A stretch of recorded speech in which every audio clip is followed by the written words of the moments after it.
নমস্কার। আমার এক সাবস্ক্রাইবার খুব ভালো কোশ্চেন করেছেন। বলছেন যে মেন টেনেন্ট যিনি অরিজিনাল টেনেন্ট মারা গেছেন 2 বছর হলো। 2 বছরের পরে তার ছেলে মেয়েদের এগেনস্টে কেস করা যায় কিনা রেসিডেন্সিয়াল পারপাসের ক্ষেত্রে। দেখুন, আপনি কেস করতেই পারেন এবং সেটা 2 বছরের পরে বা 5 বছরের মধ্যে হলে আপনাকে প্রেমিসিস টেনেন্সি অ্যাক্ট অনুযায়ী কেস করতে হবে। সেকশন 6(4) নোটিশ দিতে হবে 1 ক্লিয়ার মান্থ।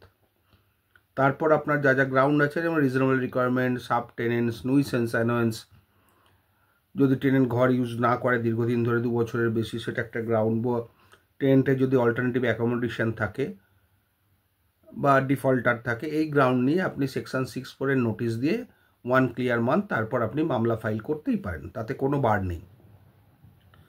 কিন্তু মামলা ফাইল করলেন তো খুব সত্যি কথা, কিন্তু মামলাটা আপনাকে 5 বছরের মধ্যেই শেষ করতে হবে। মানে যবে থেকে অরিজিনাল টেনেন্ট মারা গেছে তবে থেকে 5 বছরের মধ্যে শেষ করতে হবে, এটা কিন্তু মাথায় রাখবেন। 5 বছর একদিন হয়ে গেলেই তখন কিন্তু ওনারা আর tenant non, they are the ট্রেসপাসার্স। যেমন আমাদের সিটি সিভিল কোর্টে কী হয় বা স্মল কজ কোর্টে, ধরুন আমরা উচ্ছেদের মামলা ফাইল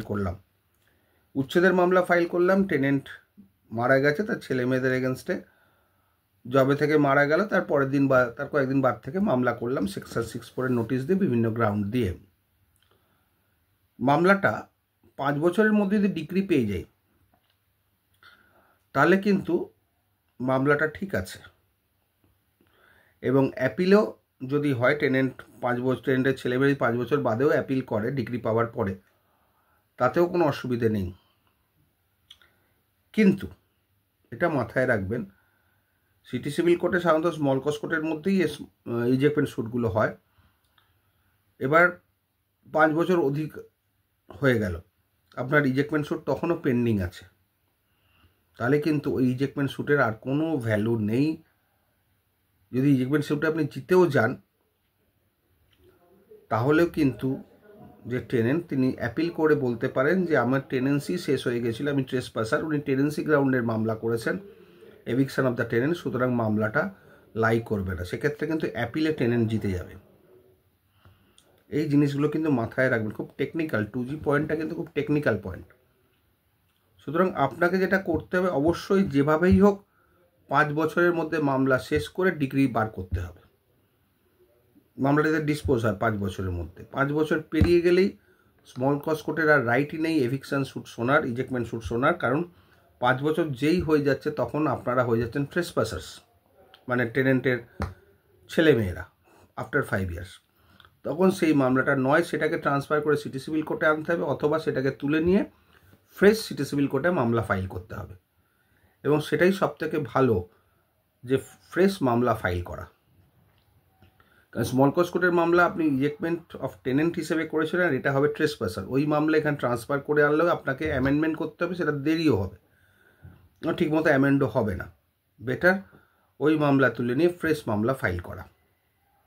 আর এনার ক্ষেত্রে এখন কোন কোর্টে কি হয়, যেমন শিয়ালদা কোর্টে, যেখানে তো স্মল কজ কোর্ট নেই, সেসব জায়গায় যেখানে উচ্ছেদের মামলা হয় সেখানেই 2Gর মামলা হয়। সেই সব ক্ষেত্রে আপনাকে যেটা করতে হবে, ওই মামলাটাতেই নয় তুলে নিয়ে ফ্রেশ করে করতে পারেন, নাহলে ওই মামলাতে আপনি অ্যামেন্ডমেন্ট করতেই পারেন।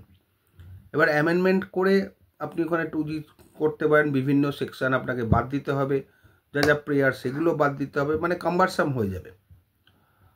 আপনাকে অ্যামেন্ডমেন্ট করতে হবে, সেই অ্যামেন্ডমেন্ট অ্যালাউ হবে, তারপর সেই অ্যামেন্ডমেন্টের অ্যালাউয়ের এগেনস্টে ডিফেন্ডেন্টের স্কোপ থাকবে রিভিশন করার, সেখানে কি হবে সেটা পরের কথা। আমি আমার কাছে যারা অ্যাডভাইস নিতে আসে প্রত্যেককেই বলি, ওই মামলা তুললে আপনি ফ্রেশ স্যুট ফাইল করুন। কারণ আগের মামলার কজ অফ অ্যাকশন আলাদা, সেকেন্ড মামলার কজ অফ অ্যাকশন আলাদা।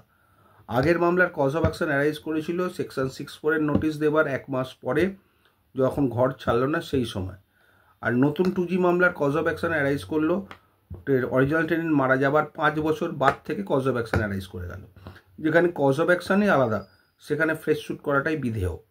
তা সত্ত্বেও অনেকে অ্যামেন্ডমেন্ট করছেন, অ্যামেন্ডমেন্ট অ্যালাউ হচ্ছে, কিন্তু তারা আলটিমেটলি খুব প্রবলেমে পড়ে যাচ্ছেন।